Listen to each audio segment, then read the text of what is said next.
അസാനി അഷറ റബീഉൽ അവ്വൽ. അപ്പൊ എന്താണ് ഇവിടെ ഉള്ളത്? മീലാദുൻ നബി സല്ലല്ലാഹു അലൈഹി വസല്ലം. ഇനി ഇത് ചോദ്യം തന്നിട്ട് ഇത് പൂരിപ്പിക്കാനായിരിക്കും അധികം ഉണ്ടാവുക. കാരണം ഇത് എഴുതാൻ കുറച്ച് ബുദ്ധിമുട്ടാണ്. അപ്പൊ നിങ്ങൾക്ക് ഈ സംഭവം തരും. ഇപ്പൊ നബി സല്ലല്ലാഹു അലൈഹി വസല്ലം തങ്ങൾ ജനിച്ചു, മീലാദുൻ നബി സല്ലല്ലാഹു അലൈഹി വസല്ലം എന്ന് തരും. അത് ഏത് മാസമാണ്? അത് നിങ്ങൾ എഴുതാണ്ടി വരും. റബീഉൽ അവ്വൽ. അത് ഏത് ദിവസമാണ്? അസാനി അഷറ 12ാമത്തെ ദിവസം. ഇനി 10ാമത്തെ ദിവസം മുഹറത്തിലെ, ഇനി നമുക്ക് ഓരോന്ന് നോക്കാം. അൽ ആഷിർ എന്ന് പറഞ്ഞ 10ാം ദിവസം, 10ാമത്തെ ഡേറ്റ് ഏത് മാസത്തിൽ? മുഹറത്തിൽ. മുഹറത്തിൽ 10ാം ഡേറ്റിന് എന്താ പ്രത്യേകത? സൗമു ആഷുറ, ആഷുറായിന്റെ നോമ്പ്. അപ്പൊ ആഷുറായിന്റെ നോമ്പ് ഏത് മാസത്തിലാണ്? ഓർത്തു വെക്കണം, മുഹറം. ഏത് ദിവസത്തിലാണ്? അൽ ആഷിർ, 10ാമത്തെ ദിവസത്തിൽ. അടുത്തത് മീലാദുൻ നബി സല്ലല്ലാഹു അലൈഹി വസല്ലം. നബി ജനിച്ച ഏത് മാസത്തിലാണ്? റബീഉൽ അവ്വൽ. എത്രാമത്തെ ദിവസമാണ്? അസാനി അഷറ, 12ാമത്തെ ദിവസം. അടുത്തത് വഫാത്തു ഷെയ്ഖ് അബ്ദുൽ ഖാദിർ ജീലാനി. നമ്മള് ജീലാനി ഷെയ്ഖിന്റെ ആണ്ട് ദിനം നമ്മൾ പറയാറുണ്ട് അല്ലെ, മൊയ്തീൻ ഷെയ്ഖിന്റെ ആണ്ട് എന്ന് നമ്മൾ പറയാറുണ്ട്. അവരുടെ വഫാത്തിന്റെ ദിവസം, വഫാത്തിന്റെ മാസം റബീഉൽ ആഖിർ. നമ്മൾ മാസങ്ങൾ പഠിച്ചില്ലേ? റബീഉൽ അവ്വൽ കഴിഞ്ഞാൽ റബീഉൽ ആഖിർ അല്ലേ? അപ്പൊ നബിന്റെ മാസം കഴിഞ്ഞാൽ പിന്നെ മൊഹീദ്ദീൻ ഷെയ്ഖിന്റെ മാസമാണ്. അത് ഓർത്തു വെക്കുക. അപ്പൊ റബീഉൽ അവ്വൽ കഴിഞ്ഞാൽ റബീഉൽ ആഖിർ. റബീഉൽ ആഖിറിലാണ് മൊഹീദ്ദീൻ ഷെയ്ഖ് വഫാത്തായത്. അത് ഏത് ദിവസമാണ്? അൽ ഹാദി അഷർ, 11.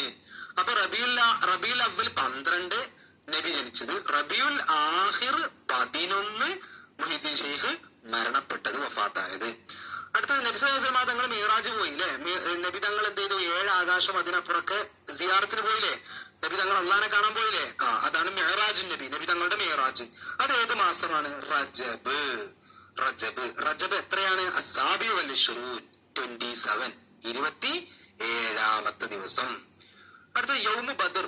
ബദരീങ്ങൾ ആണ്ട് നമ്മൾ കഴിക്കാറുണ്ട് അല്ലെ. ബദർ ദിവസം എന്നാണ്? റമദാനിലാണ് ബദർ ദിനം. എന്നാണ്? അസ്സാബി അഷറ, 17. റമദാൻ 17. നമ്മളെ റിസൾട്ട് ഒക്കെ വരാറുണ്ട് അല്ലെ. മദ്രസിലെ പരീക്ഷന്റെ റിസൾട്ട് ഒക്കെ വരുന്ന എപ്പോഴാണ്? ബദരീങ്ങൾ ആണ്ടിനാണ് അല്ലെ. അതേതാണ്? അസ്സാബി അഷറ.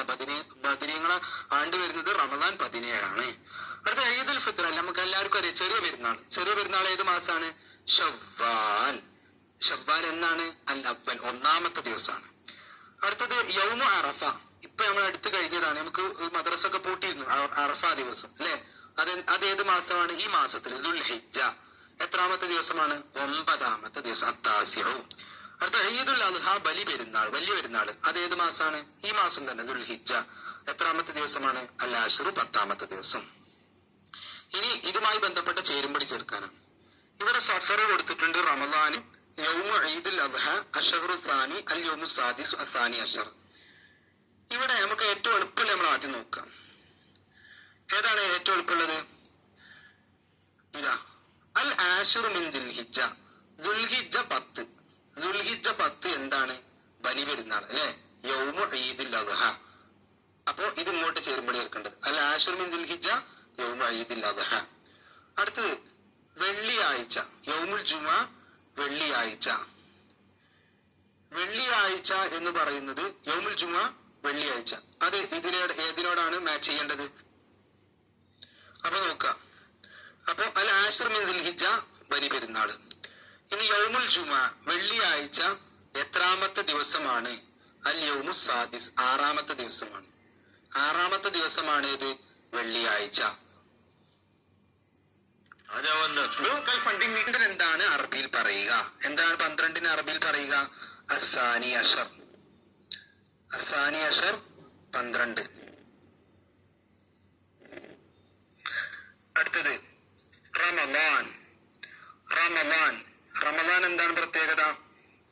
അതിനേക്കാൾ എളുപ്പം നോക്കാം. അവ്വൽ ഷുഹൂർ, ആദ്യത്തെ മാസം. അത് നമുക്ക് എല്ലാവർക്കും അറിയാം. ഏതാണ്? മുഹറം. അവ്വൽ ഷുഹൂർ മുഹറം. ഇനി നമുക്ക് റമദാനും സഫറും ഉണ്ട് അല്ലെ. അപ്പോ ഇവിടെ എന്തൊക്കെയാ ഉത്തരമുള്ളത്? അഷ്ഹറു സാനി, അഷ്ഹറു താസി. നമുക്കറിയാം 2 മാസങ്ങളെ ഓർഡർ നമുക്കറിയാം. മുഹറം, സഫർ, റബീഉൽ അവ്വൽ. അപ്പൊ മുഹറം ഫസ്റ്റ് മാസം, സെക്കൻഡ് മാസം ഏതാണ്? സഫർ. അപ്പൊ അഷ്ഹറു സാനി എന്ന് പറഞ്ഞാൽ 2ാമത്തെ മാസം. അപ്പൊ 2ാമത്തെ മാസം ഏതാണ്? സഫറാണ്. അപ്പൊ അത് ശരി. ഈ ബാക്കി ഒന്നുണ്ട്, റമദാൻ ഏതാണ്? അഷ്ഹറു താസി, 9ാമത്തെ മാസം. ഇതാണ് അതിന്റെ കറക്റ്റ് ആൻസർ.